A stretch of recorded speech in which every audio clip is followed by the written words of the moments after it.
In this video, we will see how to stop any changes to Apple account on your iPhone. If you want to block to make any changes to your Apple account or any other account changes in your iPhone, to do so, tap on settings of your iPhone and here scroll down and look for the option screen time.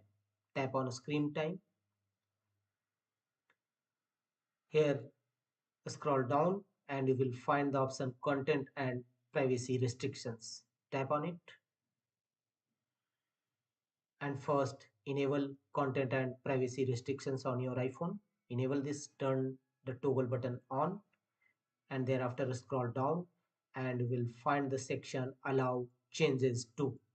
Here tap on accounts and choose don't allow. Disallowing changes prevents adding, removing or modifying accounts in passwords and accounts. No one can change your passwords and account details on your iPhone. After don't allow, you choose.